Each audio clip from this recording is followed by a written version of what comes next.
Today's video is sponsored by Acons. Go ahead and grab yourself a pair of nuts and just stick them right in your ears and you won't have to listen to anybody. Hello and welcome back to a Squirrel Plays. Today we're going to be talking about setting agnostic systems and setting specific systems along with a little something I thought about along the way. So bear with me and hang tight because following a squirrel's train of thought ain't easy. Trust me, I would know. Now, let's see if I can't get some kind of structure here, and you thought I laid these things out just for you, but really, it's for me trying to figure out what the heck I'm doing.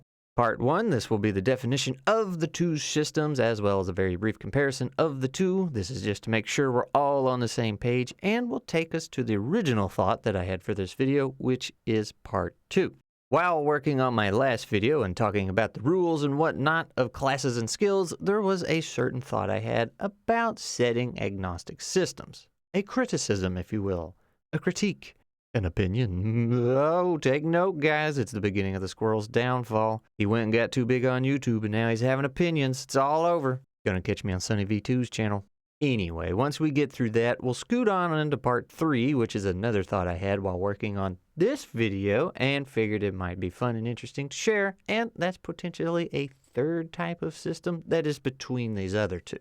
So, as you can see, the squirrel brain does not work in a straight line.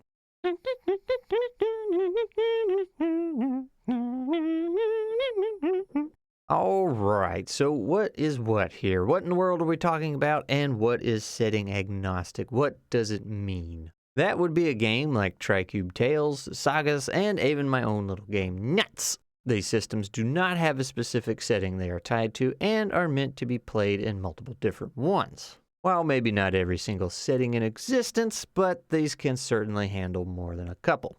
Tricube tables, for example, I've used in fantasy and sci-fi, and in the book itself are examples of other settings to try, along with a couple tips, tricks, and slight modifications you can make. And if you can wrap your head around that, then you can probably figure out what a setting-specific game is. It means a game that is designed for a specific setting. Easy D6, for example, is designed for a fantasy setting, as is Mausritter. Can they be used in other settings? Well, yeah, sure, but you'll probably have to do a little bit of work, and that's something we'll talk about in a little bit. And then you have something like Dungeons & Dragons, which is not only designed for fantasy, it is designed for its own specific world of fantasy it has made. Which, as much as I like to rag on 5e, that is not a bad thing, and it can actually be really cool. Just, maybe not the way 5e does it. Dimday Red would be a much better example of making your own world and then setting it on fire. So why might you pick one of these over the other? Because you're an adult and do what you want, that's why. That, and it depends on what you're looking for. With a setting agnostic system, you can learn the rules for one system and then use it in multiple different games. If you just got done with that fantasy campaign, slaying dragons and saving the kingdom, well, now you can scoot on over to a Weird West campaign, and all you have to do is make a new character. There's no need to learn new rules because you already know how they work, so that can be really convenient. I mean, seriously, learning a new system isn't exactly an easy thing, and then getting used to that system, well, that kind of takes time. But on the topic of the rules, when I first sat down to do this, I had it in my mind that setting agnostic games typically had easier rules to learn, but I think that's just the ones that I've been gravitating towards too personally. Because there are ones like Open Legend, which, if I'm not mistaken, because I haven't played it, it is a settings agnostic game, but has a pretty in-depth character creation process.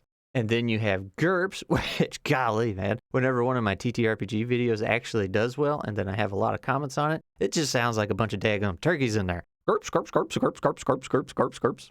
Actually, that sounds more like the seagulls from Finding Nemo. It's on my list, guys, I promise. I'll at the very least read the rule book one of these days. I got quite a few of those I need to get through, thanks to y'all. But if I'm not mistaken, that one is also setting agnostic and on the crunchy side. In other words, don't expect a setting agnostic game to automatically mean easy to learn. Now, why might you want a setting specific system instead? Well, that would bring us to the next part. Feel the funk, y'all. Let it flow. Okay, so here's where I got a little too big for my britches. And this actually came up in my last video, but then I cut it all out because I wanted to make it its own thing. Now, even though I really enjoy setting agnostic games like Tricube Tales, and even though my very own Nets is the same thing, I will say that setting agnostic games lack the depth a game with a specific setting has. And the reason this came up in the last video is because we were talking about design intent. I had also made the comment that when you try to please everyone, you have failed before you started. While I definitely would not, I gotta make that clear, I would not call setting agnostic games a failure by any means, I will say that they face some of the same risks as trying to please everyone. If your goal is to satisfy every single setting in existence, either you're going to be spread out incredibly thin so your rules will work wherever you need them to, or you're going to make so many rules and probably a bunch of complicated rules on top of that in order to try and cover all your bases that you're probably going to end up needing your own wiki.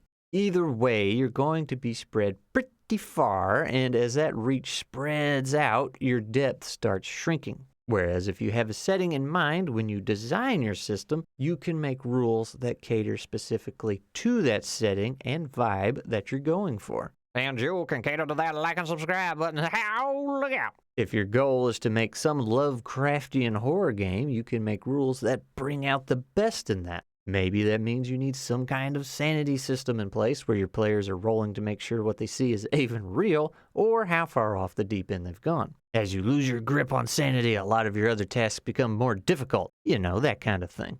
Mausritter wanted you to feel small and vulnerable and like everything in the world was dangerous, and it does so by getting you to play as mice, giving you a very limited inventory, and adding rules and systems for equipment durability, along with the ability to scrounge and use whatever you can find to defend yourself. Instead of being standalone mechanics, they all work together and are intertwined with one another to create a very specific experience. And I'm sure you'll correct me in the comments if I'm wrong, but I just don't think that's something you can get out of a setting agnostic game. Unless you start adding in some rules yourself, but even then I feel like you'd either fall short or you'd end up making a new system. Going back to the Lovecraftian horror example, I'm sure many of us have seen the running gag of people trying to run such a game, but with D&D 5e rules. Can you do it? Well, maybe, I don't know, but why would you? And not just because I don't like 5e, why would you go through all that trouble to make that work when you could just grab a system that was not only specifically designed for it, but does it better? Granted, I can understand that customizing things like that is just something people like to do, but still, at least make your own system instead of trying to force it into someone else's. That way you can have a little something you can call yours.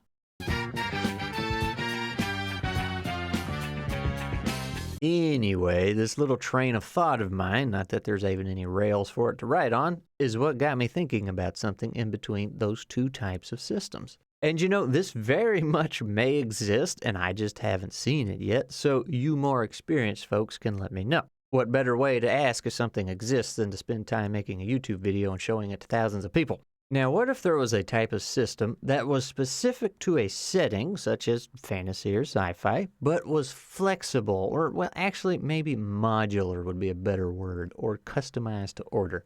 I know a lot of TTRPGs, if not all of them, say that the rules are all optional and to only use what you want, but for the most part, the system was designed with all of those parts to be used as a whole, right? So imagine, if you will, you go to a restaurant and say, I want a pizza. Despite there being several different ways you can make a pizza, they don't ask what type you want and bring you out a basic pepperoni and cheese pizza. While I think that's delicious, let's say for some reason you don't want pepperonis. You just wanted a cheese pizza. You can take those pepperonis off, but now you have holes essentially where those pepperonis used to be, and they took some of the cheese away with them. Not only that, the grease and flavor from them has probably leaked its way into your pizza. Technically, you have a cheese pizza now, but not quite what it could be, right? You also have the option to sprinkle on some red pepper flakes or something, but again, not as good as if it had been assembled and baked with that end goal in mind. And I feel like that's kind of how it goes when you start stripping out rules and things you don't like from a system or adding in some of your own. It works, technically, and it might still be enjoyable to a degree, but not as enjoyable if it was made to order. In a similar vein, what if you walked into a different restaurant and said, I want a pizza, and these guys asked, what kind of crust? What kind of sauce? What kind of cheese? What meats and veggies? Any additional toppings like hot sauce or hot honey? Oh, God dang, I love pizza. Seriously, pepperoni pizza with some hot honey, that is where it's at. Anyway, you see what I'm getting at here? What if you had a system that came with a slew of mechanics that were designed to be optional? Along with a few different game modes, Nuts has a few basic optional options of optioning, as I call them, which were essentially just rules that I couldn't decide on, so I put them in the back of the book and let you decide whether or not you want them. But let's say it's a bit more involved than that, and part of running the system is actually building the setting like that pizza. So you have this modular fantasy setting, and the book takes you through a series of questions. Do you want to worry about survival needs like food and water, yes or no? If yes, you go to page whatever and choose your options. Does your world have magic? Again, yes or no? And if yes, is it wild and uncontrollable, meaning it can backfire and be unpredictable and maybe blow up in your face? Or is it something you can harness and control easily? Then you would have rules for each and pick the ones you'd want to use in your world. Do you want to worry about equipment durability? Do you want leaf lovers in your world, or is it rock and stone all the way? Yeah! Rock and stone! You get the idea. Similar to how a player gets to go through a series of options to build a character, the GM gets to build a system in a similar fashion, going through a list of options and mechanics that were designed to work together but be optional choices. But those options would have to be specific to a setting in order to keep from getting spread too thin, but still allowing you to do different things. Gritty fantasy adventure with unpredictable magic and constantly struggling to survive? Sure. Want more of a hero-like fantasy where you don't have to worry about those small things and fight dragons every Tuesday? That too. Now, was there a point to any of this at all? Not really. Sometimes I just have a thought and I'd like to share it with y'all, because usually the worst that can happen is somebody says, this already exists and you can find that here, you big dummy. Who you calling a dummy, you big dummy? And I learn something new, or somebody gets a spark of motivation to experiment and try something new. Not exactly a bad thing, you know, though there's probably better ways to share an idea than spending all this time on a YouTube video and sharing it to thousands of people. But anyway, there you go. Today's video was a short trip through the squirrel brain. And technically they're all short, but that's beside the point. Now, shout out time. And today's shout out goes to Joshua ZX, and not just because his comment is a nice pat on my back. He went and watched my old Easy D6 review, and apparently that outdid Professor DM's review and has him interested in the game. Now, little Joshua, do you realize what you have done? Do you know what the consequences of this comment are? By saying this, you summoned Deathbringer and now we're going to war. Deathbringer here. Like, subscribe, hit the bell icon. You can like and subscribe on these nuts.